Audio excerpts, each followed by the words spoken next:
Buenas tardes, hola a todas y a todos. Como ya viene siendo una costumbre,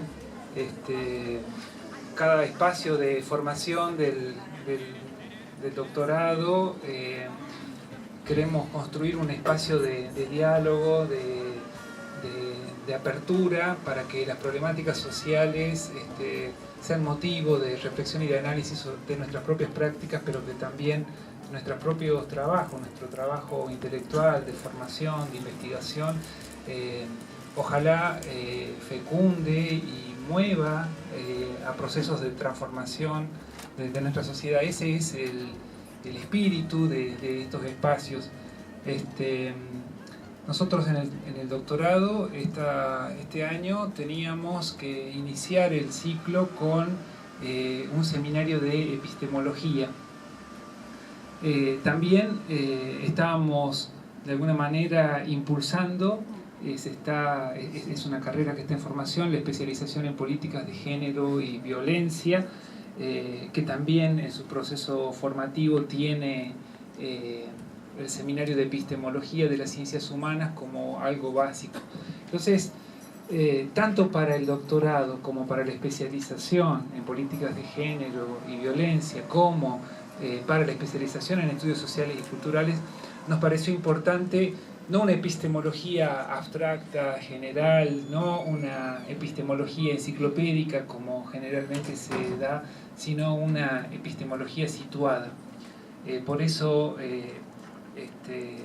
hemos pedido a Alejandra Siriza, que nos acompaña, un gran esfuerzo.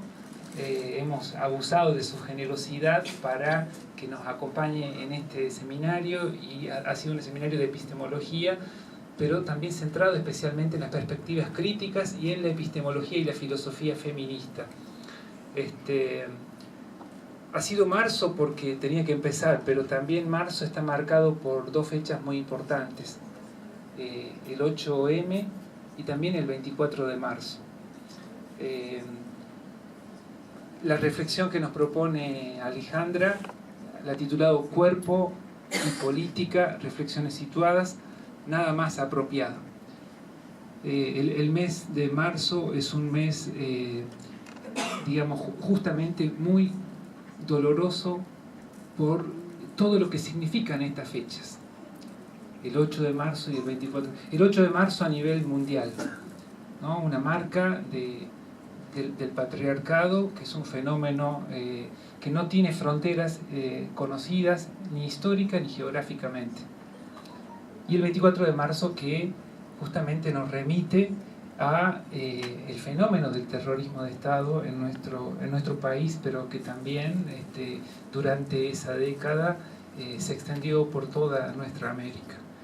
Y lamentablemente, como si no fuera poco eso, anteayer amanecimos conmovidos por el cruel, el cobarde asesinato de Marielle Franco, una mujer feminista, afrodescendiente, hija de una de las favelas más populosas de Río de Janeiro, la favela Maré, que con mucho sacrificio, como se imaginarán, siendo mujer, pobre y negra en el contexto de Brasil, y sobre todo en el Brasil de temer, diría Carlos Walter. Esta mujer se graduó en sociología, hizo su maestría en sociología, justamente estudiando la violencia institucional de la policía militar para con los pobres, para con las mujeres y para con la población negra. Anteayer fue acribillada con 9 balazos y eso significa una fuerte conmoción para esto. El 3 de marzo del 2016 también, de la misma manera, fue asesinada Berta Cáceres, una mujer indígena, lenca, de Honduras, un país hiperviolento, donde ni siquiera tenemos la forma de la democracia ahí. Y es un asesinato que, como tantos otros, hasta el día de la fecha continúa impune. El 11 de marzo empezó el primer juicio en la Argentina contra el travesticidio de Diana Zacayán. Entonces, todos estos acontecimientos, y no quiero ir más lejos porque tendríamos mucho más que decir sobre esto, pero nos están mostrando que no son una casualidad. Si solamente nos ponemos a pensar en el día y la fecha, vamos a ver que cuerpo y política declinado en femenino nos remite al problema de la violencia deshumanizadora y deshumanizante. La verdad que a lo largo de toda la historia de la humanidad, desde tiempos inmemoriales, pero sobre todo a partir de la irrupción del capitalismo, el patriarcado ha hecho del cuerpo de la mujer un territorio emblemático de inscripción, de ejercicio y de uso abusivo de la violencia en múltiples formas, de la violencia en diversas escalas e intensidades. Entonces es un tema que nos atraviesa a todos y a todas y que tiene suma actualidad aquí y ahora. Por eso le agradecemos a Alejandra que nos haya provocado a abordar este tema en el que venimos empeñados en poner todo nuestro esfuerzo, todo nuestro compromiso para poder abordar estos temas, para poder deconstruirlo, para poder transformar nuestras prácticas que indudablemente están también atravesadas por el régimen patriarcal. Bueno, Alejandra, realmente es un gusto tenerla acá con nosotros y nosotras. Es filósofa de formación, formada en la Universidad Nacional de Cuyo. Allí hizo su doctorado, orientada con Arturo Roy, un pensador también muy caro al pensamiento crítico latinoamericano. Hizo sus estudios postdoctorales con François Colin en la... Bueno, yo voy a pronunciar en catamarqueño porque ella habla muy bien francés y entonces voy a quedar muy mal, en la Fundación Casa de las Ciencias del Hombre, justamente donde François Colin es una filósofa, novelista, feminista belga, que allá por los 70 inauguró y sostuvo, creó la primera revista feminista en Francia, que se publicó ininterrumpidamente desde los 70 hasta 1997. Ahí fue a hacer sus estudios postdoctorales Alejandra. Ella es investigadora principal de CONICET. Me dijo que no lea todo su currículum. Leer todo su currículum no nos llevaría muchísimo tiempo, pero realmente es un gusto tener acá con nosotros y nosotras a ella, que ha dado seminarios de posgrado en distintas universidades del país, de Brasil, de Paraguay también, y que ha tenido la generosidad de venir acá con nosotros, porque ella dio muchos cursos de epistemología, ¿no?, en posgrado y eso. Pero dice, hace mucho que no hago eso, hace mucho que estoy dedicada más a los estudios feministas y a la genealogía feministas, y nos hizo, digamos, ese gran esfuerzo porque necesitábamos un seminario de epistemología situada. Entonces, muy agradecidos, Alejandra, de tenerte acá con nosotros, y más allá de ser una gran trabajadora intensa y aguda de las ideas, yo la considero una sembradora. Es una sembradora que ha venido a sembrar semillas de despatriarcalización. Así que nosotros estamos muy contentos y muy agradecidos con su presencia acá con nosotros. Muchas gracias, Alejandra.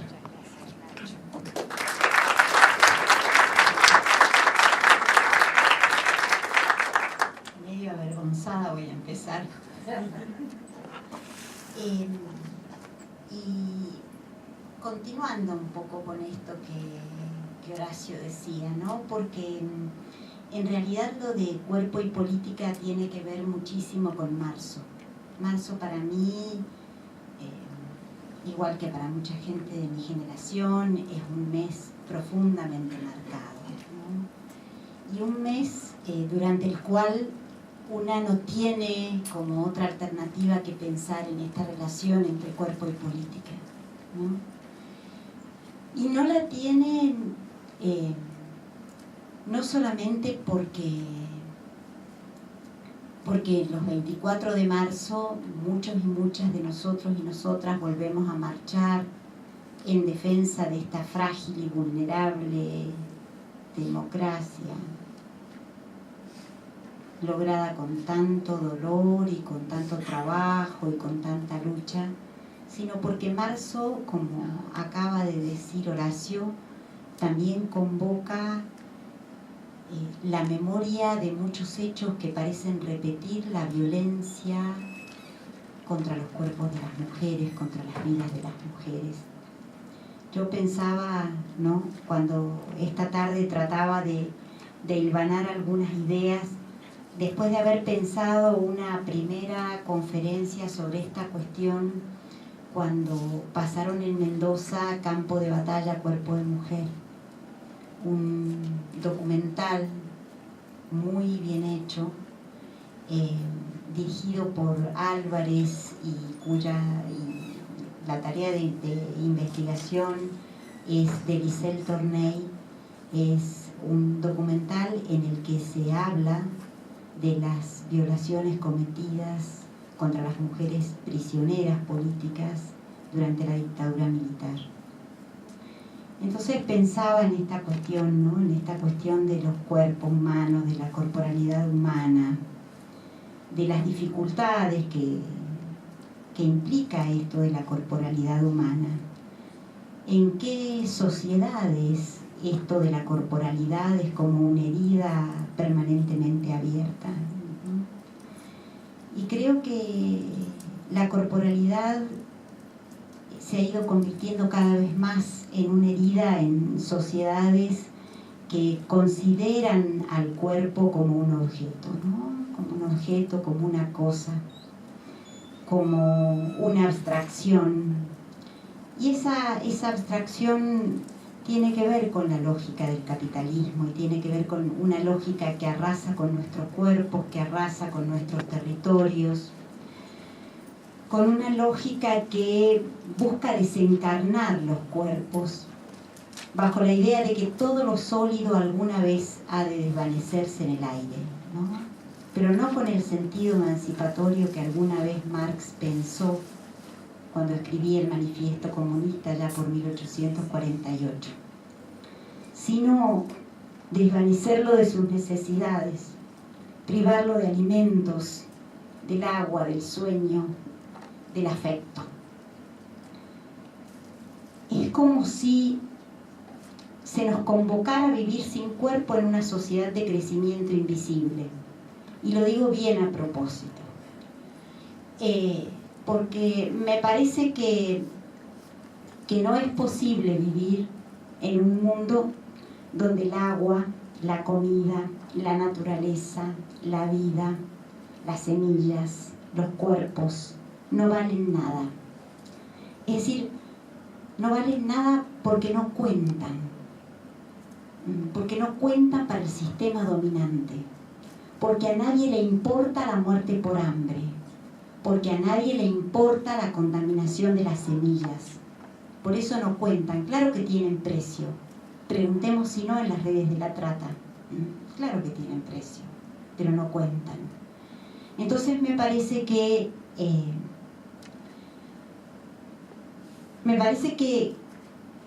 hay que pensar, hay que poder ponerle palabras a esta dificultad, porque el problema no deriva de ser un cuerpo. El problema deriva de ser un cuerpo en esta condición histórica y social.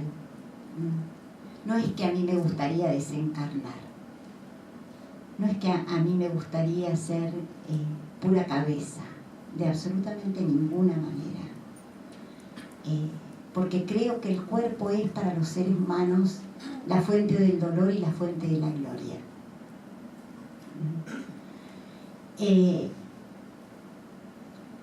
Entonces, por eso me parecía tan importante traer a esta reflexión colectiva, porque me parece que las personas pensamos colectivamente, ¿no? Una piensa con otras, con otras con las que ha compartido experiencias, felices y experiencias terriblemente dolorosas. En esta cuestión de los cuerpos, ¿no? Y en la cuestión esta de nuestra continuidad con la naturaleza, que es otra de las dificultades con las que nos encontramos a esta altura del desarrollo del capitalismo, ¿no? La insistente negación a reconocer nuestra continuidad con otras especies, nuestra continuidad, nuestro carácter de seres, de animales. Somos animales, animalitas. No ha de ser de Dios. Siervas. Tampoco. Tengo poca vocación para la servidumbre. Bastante retobada, por suerte. Entonces, me preocupa esto de la corporalidad porque remite precisamente a nuestras necesidades que se riñen con el capitalismo. Remiten precisamente a nuestras necesidades que remiten a la continuidad con otras especies, que remiten a la continuidad con la naturaleza, que remiten a nuestro carácter de mamíferas, porque eso somos, mamíferas. Porque además refiere a algo que el capitalismo se niega a aceptar, que es que las personas mueren no solamente de enfermedades que el capitalismo fabrica, mueren no solamente por la falta de los remedios tóxicos que el capitalismo fabrica, sino que muchas veces mueren por falta de amor.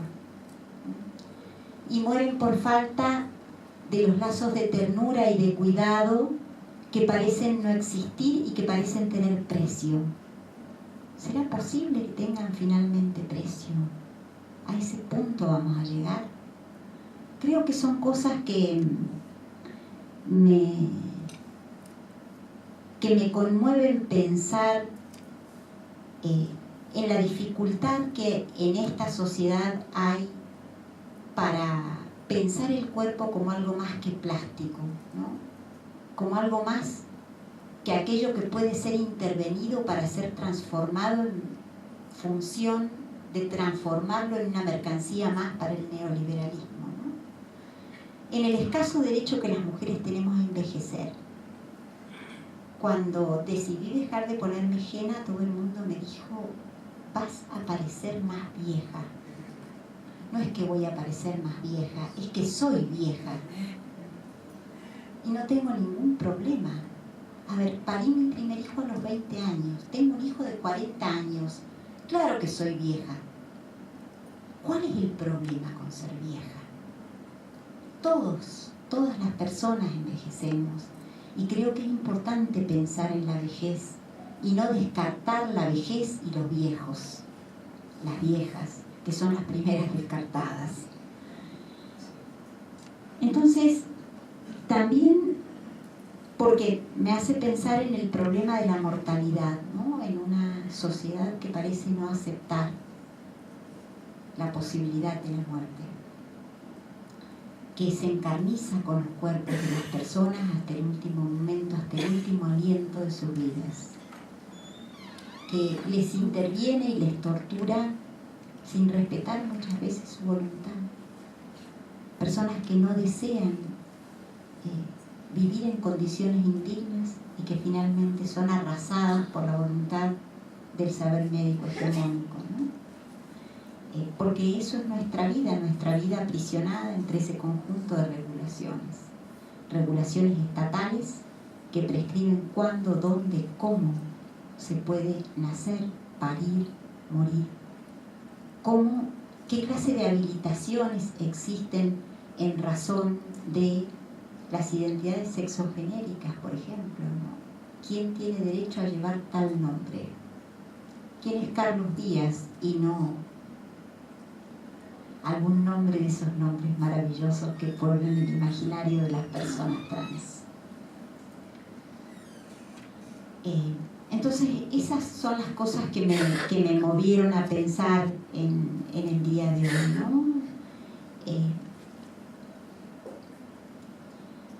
Y a mí me parece que el cuerpo no es una dificultad, porque los humanos, las humanas, somos aquellos seres que sabemos de nuestra finitud. Somos aquellos seres que sabemos que vamos a morir, aunque lo neguemos de mil maneras, y que además devenimos humanos en los ritos que acompañan la muerte, ¿no? En las decisiones que tomamos respecto de nuestra muerte, en el proceso de enterrar humanamente a nuestros muertos, a nuestras muertas, y llevarlas en la memoria y tener un lugar al que volver para recordar. Por eso, para mí marzo es un mes particular, como dice Horacio, un mes que reúne dos fechas para mí emblemáticas. O sea, el 8 de marzo, que es una fecha en la cual la mayor parte de nosotras salimos a reivindicar nuestros derechos permanentemente violados, pero que recordamos públicamente en la calle, entre comillas, poniendo el cuerpo. Lo que las feministas hemos hecho durante muchísimo tiempo, lo que desde el movimiento de derechos humanos hemos hecho durante muchísimo tiempo, es eso, poner el cuerpo en la calle para hacer visibles nuestras demandas, para hacer visible nuestro deseo de un mundo distinto que respete nuestros cuerpos. Es un mes en el que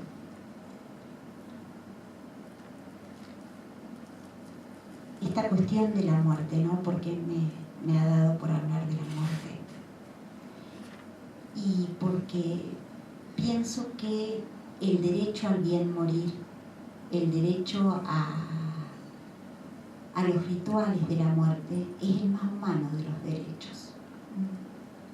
Y pienso en lo que el Estado, los estados racistas, los estados genocidas, los estados patriarcales, los estados heterosexistas hacen con nuestros cuerpos. Hacen con nuestros cuerpos negándonos ese primer derecho, ¿no? Y por eso me parece que una tiene que pensar a la Benjamin, ¿no? Hoy hablábamos de Walter Benjamin y hablábamos de Benjamin pensando en esa relación, en esa idea de Benjamin del tiempo ahora, ¿no? Del tiempo que condensa distintos momentos, los momentos del pasado y los momentos del presente. Y yo pensaba en nuestros muertos, ¿no? En nuestras muertas. Y pensaba en eso porque el racismo, el capitalismo, el colonialismo se han encarnizado particularmente con los cuerpos de los nuestros y las nuestras. En 1781 hubo un levantamiento muy importante en los Andes centrales, un gran levantamiento. Un levantamiento en el cual la enviada les recordó a los colonizadores quién era quién.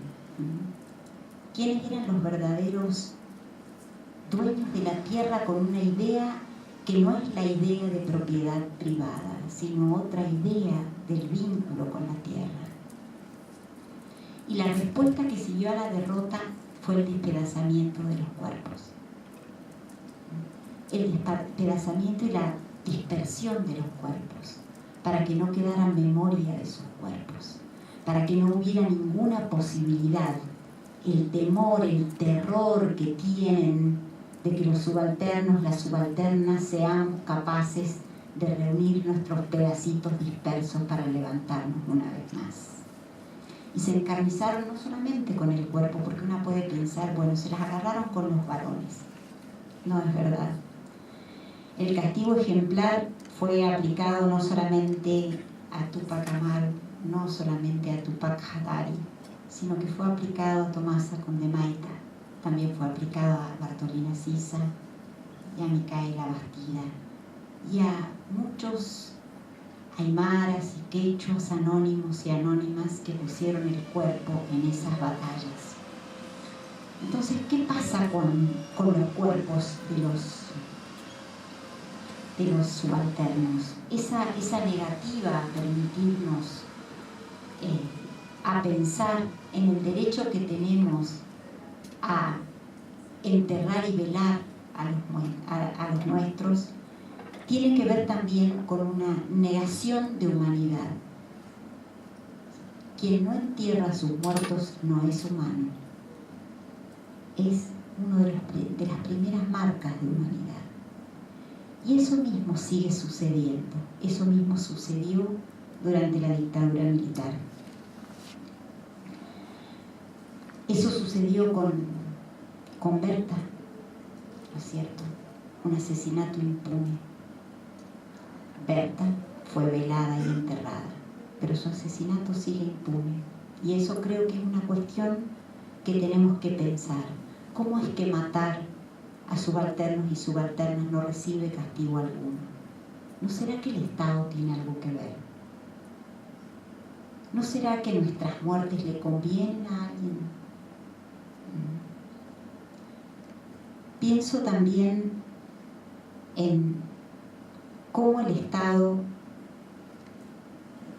va marcando sobre los cuerpos sus políticas, va señalando qué es lo que no podemos hacer.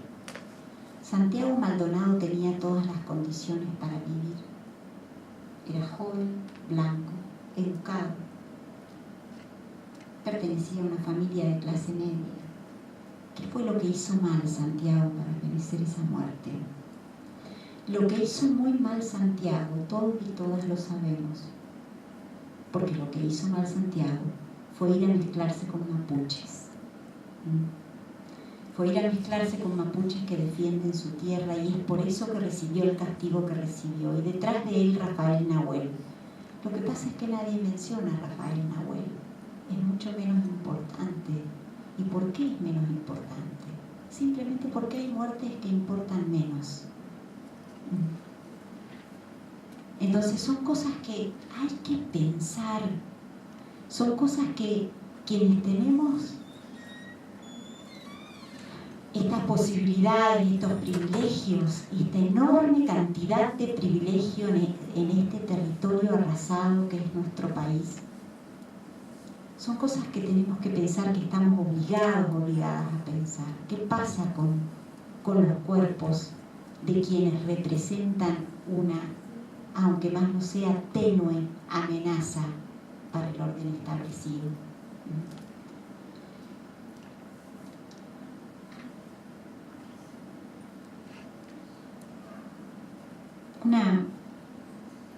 O por lo menos yo no puedo dejar de recordar las políticas del cuerpo durante la dictadura militar, ¿no? El encarnizamiento extremo contra quienes se levantaron contra el orden establecido. Y ese encarnizamiento, una piensa en la desaparición como la más extrema de las brutalidades, ¿no? Porque es una brutalidad extrema e imperdonable. Porque es robarnos la muerte. Es privarnos hasta de los huesitos de los nuestros, de esa materialidad tan necesaria para duelar. ¿Cómo hace una para duelar lo que ni siquiera sabe dónde está? Cada vez que pienso en Tucumán y en el Pozo de Vargas, no puedo dejar de pensar en uno de mis estudiantes, Ernesto Espeche, cuyo papá fue encontrado en el Pozo de Vargas, cuyo papá casi me debería darme vergüenza lo que estoy diciendo, porque no era su papá, era un pedacito del maxilar de su papá. Eso fue. En el cuadro 33 nosotros y nosotras recuperamos también fragmentos de los cuerpos de los nuestros. Hace no demasiado tiempo una compañera recuperó el cuerpo de su compañero que había estado detenido y desaparecido.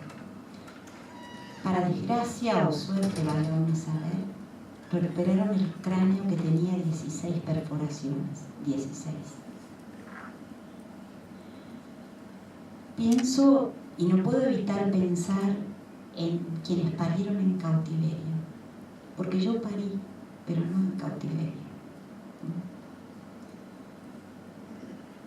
Pienso en las formas de extrema crueldad con las que se trata a las mujeres jóvenes, sobre todo si son muy jóvenes, en los hospitales públicos.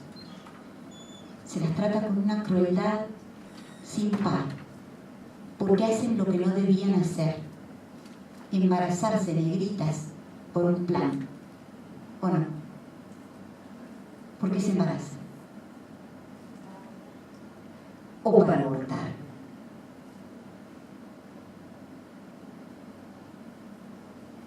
Cuando pienso en eso del tiro por la espalda, pienso en ese nene chiquitito. Y la verdad es que me alucina que todavía estemos aquí, escuchando que eso pasó, que esa criatura hace días, hace una semana que eso pasó. 12 años tenía el niño, 12 años, ¿qué justificativo hay para eso?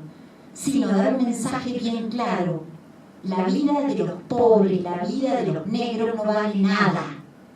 Esa misma gente que nos prohíbe el aborto. Y realmente, a ver, creo que tenemos que pensar y creo que tenemos que ponerle palabras a esto que nos está pasando, porque es muy espantoso. La dictadura era la dictadura, pero ahora está volviendo a pasar. El mensaje es: no saquen los pies del plato, porque pueden pasar estas cosas atroces. Una criatura de 12 años, ¿qué hizo para merecer eso? Vivir en el barrio de la Bombilla, eso fue lo que hizo. Ser negrito, eso fue lo que hizo. Eso fue todo lo que hizo. Y me parece que es importante decirlo porque estamos volviendo a la doctrina de la seguridad nacional. Ahora se llama doctrina Chocobar. Entonces, creo que son cosas que me producen mucha impotencia y me producen mucha inquietud que no las podamos pensar. Porque me parece que muchas veces pasa que una vive como en su mundo de abstracciones y de otras preocupaciones, pero estas cosas están pasando aquí ahora. Entonces tenemos que poder reaccionar frente a esto.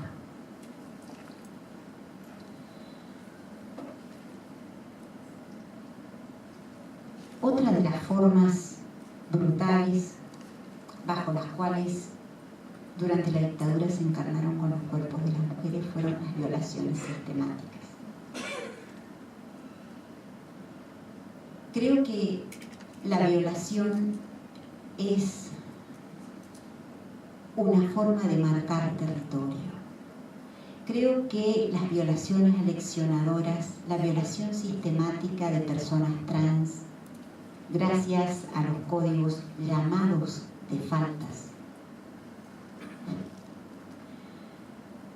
esas violaciones sistemáticas son aleccionadoras, son disciplinantes, son aquello que el Estado sigue estando habilitado para hacer. Y no estamos en dictadura, no estamos en dictadura, por lo menos que yo sepa. Otra vez es una dictadura de baja intensidad.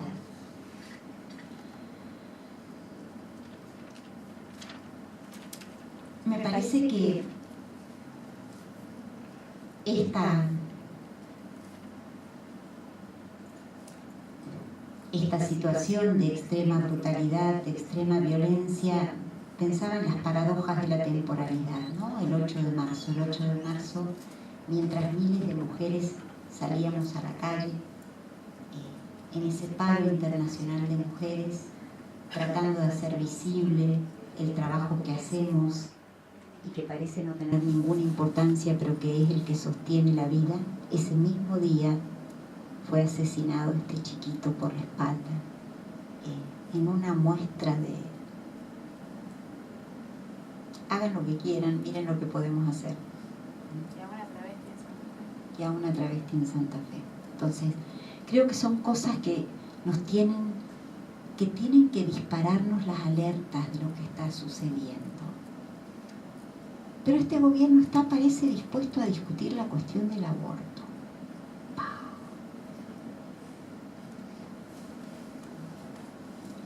Y deberíamos estar muy contentas las feministas. Y deberíamos estar felicitándonos a nosotras mismas, porque finalmente algo por lo que hemos luchado durante muchísimos años va a ser discutido en el Congreso Nacional. Y yo lo que creo es que nosotras hemos logrado instalar el tema, pero también creo que nosotras tenemos que estar muy alertas. Creo que tenemos que estar muy atentas, porque creo que esta promesa puede ser también un retorno sobre una serie de cosas que yo creí que nunca en mi vida iba a volver a escuchar. Hay una señora, su apellido me lo he olvidado, y no solamente por vieja, Horacio, te lo voy diciendo ya. Supongo que me lo he olvidado porque ella se llama Graciela Campagnoli. Ella ha dicho una cosa que a mí me dejó en un estado de anonadamiento que durante un par de días dije, pero esto no puede ser verdad. ¿Qué fue lo que dijo esta señora? Esta señora dijo que para evitar que las mujeres aborten, se les podría ofrecer una medida tecnológica adecuada, que consistiría, escuchen un poquito esto, ¿no? Porque es realmente tremendo, que consistiría en que la mujer gestase hasta los 5 meses de embarazo, se le hiciese una cesárea o se le indujese un parto. Total, ¿cuál es la diferencia? Para poder dar ese niño en adopción. La respuesta inmediata de muchos diputados del PRO fue: no, esto técnicamente no es posible. Esto técnicamente, de verdad, esto técnicamente no es posible, y además de eso, esto es carísimo, dispararía los costos en salud escandalosamente, y no solamente eso, sino que nos implicaría modificar el conjunto del plexo legal en la Argentina. ¡Qué discusión tan importante! ¡Qué discusión maravillosa!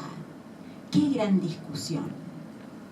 Una discusión acerca de los medios técnicos, acerca de los presupuestos, acerca de las leyes.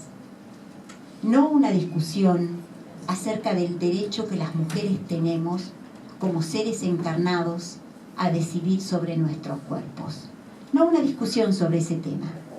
Una discusión, en cambio, sobre el presupuesto en salud, sobre los costos. Yo creo que esto muestra con muchísima claridad las relaciones entre cuerpo y política bajo un orden neoliberal. Yo creo que muestra de una manera desencarnada de qué se trata aquí. Porque en realidad nosotras necesitamos instalar en el orden simbólico. Y no estoy tan segura de si en la ley positiva, porque cada vez tengo más dificultades con las leyes positivas, ¿saben? Cada vez tengo más problemas. Hacemos protocolos para proteger a nuestras jóvenes e incluso a veces a nosotras mismas contra la violencia machista. Hay una ley, la 26485, que es una ley increíble de prevención, erradicación y sanción de la violencia contra las mujeres. Pero sin embargo la violencia no hace otra cosa más que aumentar. Sin embargo, cuando se discute algo tan fundamental como la autonomía de las mujeres, algo tan fundamental como el reconocimiento de nuestra condición de ciudadanas a título completo, porque mientras no tengamos ese derecho, mientras haya tutela respecto de ese tema, vamos a seguir siendo ciudadanas de segunda. Mientras las personas tengan que pedir permiso para una serie de cosas, pedir permiso para... y en este sentido yo creo que las leyes 26, ¿no?, que habilitaron derechos, fueron leyes que abrieron un espacio de visibilidad muy importante. Pero me pregunto si esas leyes hoy, en este momento de tanto retroceso, tienen alguna posibilidad de protegernos contra la intemperie. Porque mi sensación en este momento es esa, la sensación de estar nuevamente expuesta a la más brutal de las intemperies.